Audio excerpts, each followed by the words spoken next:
There's this thing that happened in your mid 20s when you realize that most of the things that you do are actually not serving you, like they're just familiar. And familiar can feel safe even when they are actively draining you. So today I want to talk about things I stopped doing that absolutely changed my life. Not because someone told me, not because I watched a motivational video, not because I read it in some self-help book, but because I realized how small they were making me feel, like how uncomfortable they were. And when I changed these four things in my life, it absolutely transformed my self worth, my energy, and my life overall. And look, I'm not here to act like I have my life figured out because I promise you I don't. But these things actually quietly changed my life. So let's dive right into it.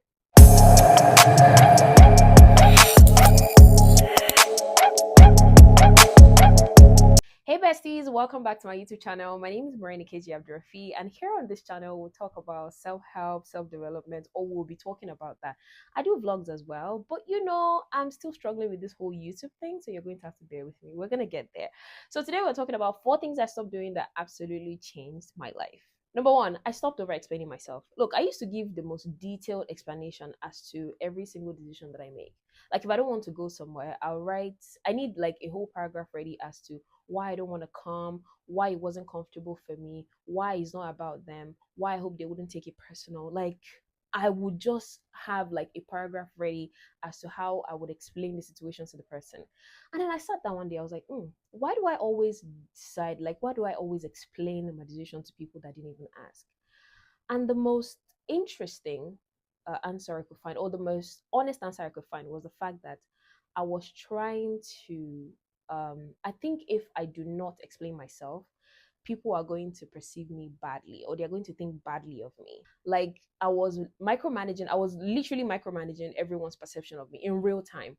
And that is super exhausting. Like, I was like, but why do I do that though? Like I needed to answer the why before I could fix the problem. If you have a problem, you need to find a reason why you have that problem first before you even find a solution.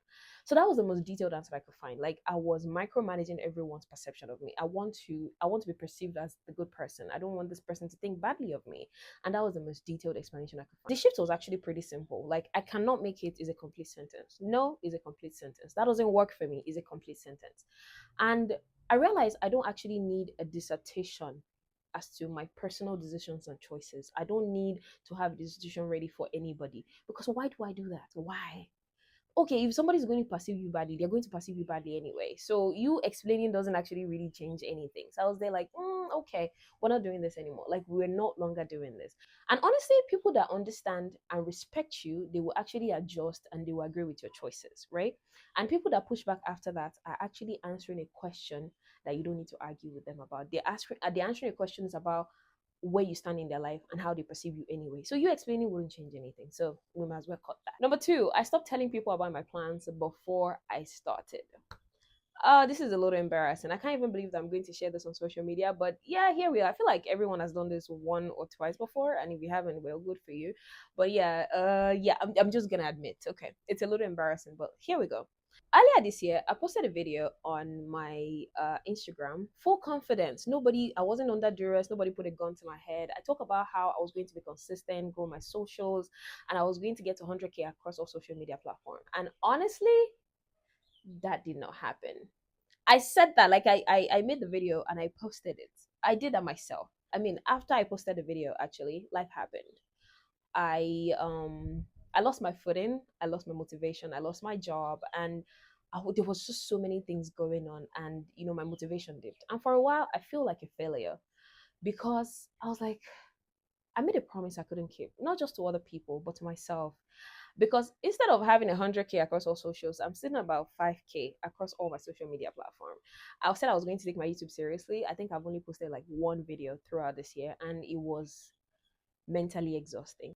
And there's a reason this happened. It's because when you talk about a plan before you actually start executing it, your brain gets a sense of satisfaction. It gets this little bit of dopamine, that the energy that is supposed to go into the work already goes into the announcement, and your brain has this sense of satisfaction as if you already do something. Meanwhile, you've not done anything about that plan. So I completely stopped telling people about my plans, not because I don't have goals anymore. I have plenty, I promise you. But I'll put that energy into the work instead of into the announcement, and you will find out about it after it's done. That is how it should be. And after I start doing this, the work feels different. There's no audience, nobody to explain to if things shift. There's no one watching, there's no one I have to update. It's just me and the goal and the work itself. And my brain is not getting a sense of satisfaction just because I announced it instead of actually working towards it. So, yes, you will find out about the thing after it is done. The best reveal is the result. And that's it. Number three, I stopped treating rest like something I have to earn. Look, this is going to hit different if you grew up in a Nigerian household. Because in a Nigerian household, especially if you're a first daughter, which I am, now in a Nigerian household, rest is treated like something you have to earn after you've suffered enough. Like it's like, what have you done today that you think you earn a nap? Like, why are you napping in the afternoon? You literally have to suffer enough or do something to suffer to an extent before you can actually earn a certain level of rest. Like, what do you mean you're napping in the afternoon? What do you mean you're sitting down? Like, it's like a crime or a taboo in a Nigerian household if you've not suffered. And somehow I carried that into my adult life without even questioning it. Like, I would feel guilty for resting on a Saturday. I could swear that somewhere at the back of my mind, there's a voice constantly asking me, so what have you done today? So what have you accomplished today? Like, why are you sitting down? And I was like, what the hell? But here is what I've since learned: rest is not a reward, it's a maintenance. Like, you don't wait until your phone gets to like 2% before you charge it. I mean, some of you do, it's a terrible habit. Also, you don't wait for your car to completely, for the engine of your car to completely knock before you put fuel in it. Your body and your mind is actually the same thing. Rest is maintenance. Rest is how you actually stay active. Rest is not laziness, it is how you stay functional. See, when I stopped gatekeeping rest for myself, I actually became more productive, not less, because I am not running on empty. And this is something I have to unlearn actively. Number four, I stopped being the one to check in first. Look, this I almost didn't want to include in this video because it's a little uncomfortable to talk about, but I think we need to talk about it, right?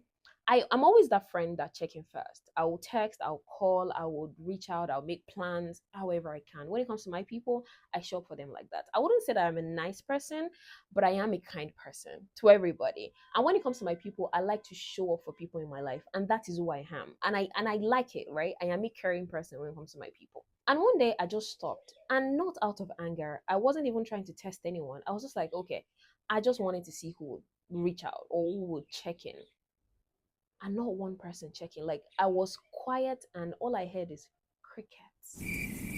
I was like, what? And that genuinely hurts. I'm not even gonna lie, like, it hurts genuinely, because these are the people that I thought were friends. These are the people that I thought, oh, they were actually my people. These are people that I would go to the ends of the earth for. And the moment I stopped carrying the weight of that relationship, the relationship just disappeared. And what I had to accept was that silence was information. Like, it was the truest form of response I could have gotten about where I stood in those people's life. I was like, okay, this is where we are. Cool, no problem. No argument, no drama, no nothing. Look, I used to be the one to measure friendship by, or relationships by, how long we've been together or how much, history we have or whatever. I don't do that anymore. Right now, I measure my friendship by whether the energy is mutual. Do they check on me the way I check on them? Do they actually think about me when I'm not there? Because love without effort is just sentiment. And I believe that I deserve more than sentiment. So I'm just like, okay. So if you've been the one to always reach out, try stopping for a while. Not forever, just for a moment.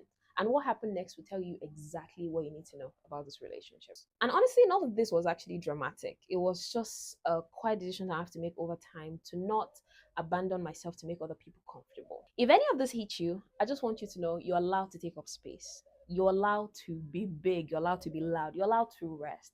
You're allowed to actually be checked on. You're allowed to be loved properly. You're allowed to have plans nobody knows about yet. You're allowed to notice when the energy in your relationship is not equal. If this helped, don't forget to subscribe to my YouTube channel and give this video a big thumbs up. Okay, well, also drop in the comment section which one of this hit you the hardest, because I genuinely want to know. So that's it for me. Thank you for watching. I'll see you on the next one. Bye.